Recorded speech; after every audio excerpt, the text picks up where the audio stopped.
Around 750 BC, the Kingdom of Judah was enjoying a rare stretch of geopolitical quiet. To the northeast, the usually aggressive Assyrian Empire was going through a period of internal weakness under a series of lesser kings. Looking at the map, Judah seemed entirely secure, surrounded by dormant powers. Inside Jerusalem, the people believed they had engineered this peace themselves through their temple worship. They maintained a rigorous, non-stop system of animal sacrifices, burning offerings on 4 horned stone altars exactly like this one, to ensure God's continued protection. But this massive religious output had lost its actual meaning. The people were treating the temple like a cosmic vending machine. They would commit fraud or oppress their neighbors all week, then show up at the temple to pay off their spiritual debts, treating the required sacrifices as a routine religious checklist rather than a sincere relationship. By hyper-focusing on the outward mechanics of their faith, the nation missed the internal rot spreading through their society. They felt perfectly safe, entirely unaware that the religious shield they trusted was completely hollow. That false security is exactly what the prophet Isaiah steps in to shatter. He delivers a message from God directly to the nation's leaders, and he does not soften the blow. He tells the rulers of Jerusalem to hear the word of the Lord, but he addresses them as the rulers of Sodom and calls the citizens the people of Gomorrah. In the ancient world, no insult carried more weight. Those 2 cities were famous for their absolute moral corruption and their total destruction. Look at this desolate landscape near the Dead Sea, the traditional site of those ancient cities. Judah might have survived the recent military threats, but God is telling them their spiritual landscape already looks exactly like this wasteland. The core conflict is out in the open.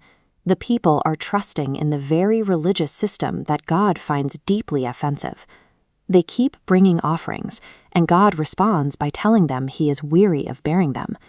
The text lists out their sacred calendar, including the Sabbaths, the calling of assemblies, the burning of incense, and new moon festivals. God calls all of it an abomination. The worship is entirely mechanical. The people are just counting down the hours until the holy days are over so they can get back to business. Even their prayers are rejected. God tells them that when they spread out their hands to pray, he will hide his eyes. The reason is brutal. He says their hands are full of blood. The leaders lifting their hands in the temple are orchestrating violence and oppression in the streets. Isaiah uses the marketplace to explain their spiritual decay. He says their silver has become dross, and their wine is mixed with water. Just like a corrupt merchant cutting his product to increase profits, the leaders of Judah have diluted the truth with the pagan practices of the surrounding nations. When religious devotion is used as a cover for systemic injustice, God refuses to accept it. Outward piety cannot sanitize a society built on the abuse of its own people. The corruption went all the way to the top. The princes of Jerusalem were taking bribes and chasing after personal wealth. Meanwhile, the most vulnerable members of society, the orphans and the widows, could not get a fair hearing in the local courts. And they chose the worst possible time to abandon justice. Decades earlier, the prophet Jonah had preached to the Assyrian capital of Nineveh, leading to a temporary peace known as the Jonah effect. But that grace period was ending. In 745 BC, a ruthless new Assyrian king named Tiglath-Pileser III took the throne. This chart shows the closing window of peace.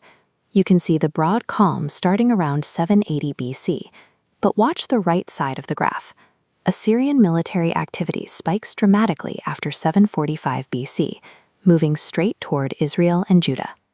Isaiah's warning is incredibly specific. The same people who were enslaving and stealing from their own citizens in Jerusalem were about to face an external empire that would conquer, enslave, and completely devour them. The harsh reality of the ancient covenant was simple.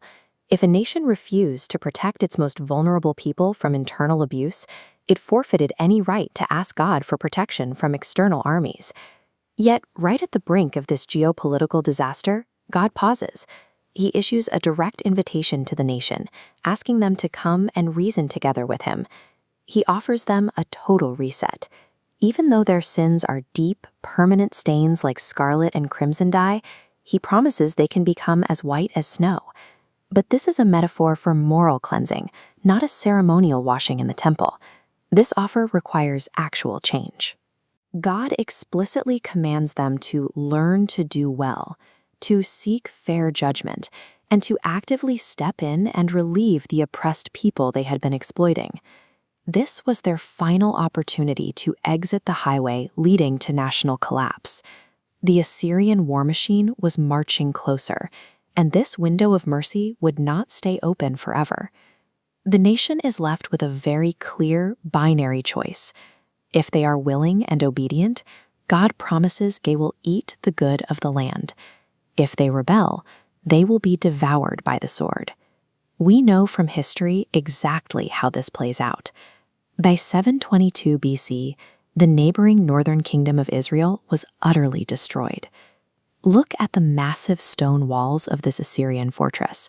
This was the physical, brutal reality of the empire that scattered the 10 lost tribes. Isaiah's warnings were playing out in real time. A nation cannot survive on empty rituals. Real security is built on a foundation of justice and a willingness to protect the vulnerable. That was the rescue Judah was offered, but tragically, it was a mercy they ultimately ignored.